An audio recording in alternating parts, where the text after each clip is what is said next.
નમસ્કાર ગુજરાત દેશ દુનિયા અને ગુજરાતને લગતા તમામ સમાચાર જોવા માટે આપણી ચેનલને ફોરકે ગુજરાતીને સબસ્ક્રાઇબ કરીને લાઈક કરવાનું ના ભૂલશો મિત્રો। દેવા માફી અંગે જાહેરાત। ચૂંટણી પર દેવું માફ। અંબાલાલ પટેલની નવી આગાહી। સાબરકાંઠાની લોકસભાની બેઠક લઈને કુકડું ગોચાવ્યું। ખેડૂત માટે ખુશખબર, ગરીબોને મળશે 10,000ની સહાય। અંબાલાલ પટેલની નવી આગાહી એટલે કે હવામાન નિષ્ણાત અંબાલાલ પટેલની હવામાન પલટો આવી સંભાવના વ્યક્ત કરી છે ને તેમની આગાહી મુજબ 3 એપ્રિલ 5 એપ્રિલ દરમિયાન ગુજરાતના વાદળછાયું વાતાવરણ તેમજ આંધી વટોળ સાથે મોન્સૂન એક્ટિવેટ જોવા મળી શકે છે ને જેના પરિણામે અમુક ભાગોમાં વરસાદના છાંટા સંભાવના છે। જોકે હાલમાં હવામાન વિભાગે આજે અમુક જિલ્લાઓમાં રાતના સમયે ઓમ નાઇટની આગાહી કરી છે તે ખૂબ જ મોટા સમાચાર આવી રહ્યા છે મિત્રો। સાબરકાંઠા લોકસભાની બેઠકને લઈને રાજકીય માહોલ ગરમાયો છે। સાબરકાંઠા બેઠકના ઉમેદવાર શોભાને બારિયાને બદલાવવામાં આવે તેવા સંકેત જોવા મળી રહ્યા છે મિત્રો। જિલ્લાની સંઘર્ષ તેમજ તાલુકા અને જિલ્લા પંચાયત સભ્યોને સેન્સી માટે બોલાવવામાં આવ્યા છે મિત્રો।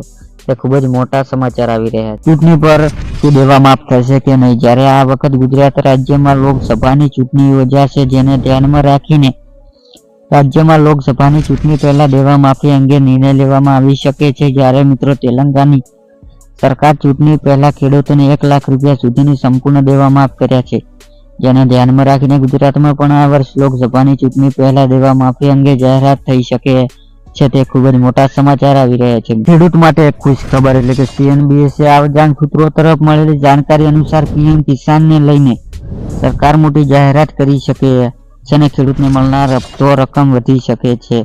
હાલમાં સરકાર આ યોજના હેઠળ ખેડૂતને બેંક એકાઉન્ટ દર વર્ષે 6,000 રૂપિયા ટ્રાન્સફર કરે છે અને હવે તેને વધારીને 8,000 રૂપિયા કરવામાં આવી શકે છે। તે ખૂબ જ મોટા સમાચાર આવી રહ્યા છે મિત્રો। ગરીબોને મળશે 10,000ની સહાય એટલે કે ગરીબો પરિવારો અને નાના ખેડૂતો માત્ર આધાર કાર્ડ પુરાવા સાથે 10,000 રૂપિયા બેંકમાંથી આપવામાં આવશે અને PM યોજના હેઠળ પોતાના વ્યવસાયના ઉપયોગ માટે પહેલા વર્ષ 10,000 અને બીજા વર્ષ 20,000 સુધીની લોન સરકાર બેંકમાંથી આપવામાં આવશે। જ્યારે મિત્રો આ યોજના મુખ્ય હેતુ નાના પરિવારોને આર્થિક રીતે મદદ કરી નાના પરિવારોને પગભર કરવાનો રહેશે। તે ખૂબ જ મોટા સમાચાર આવી રહ્યા છે।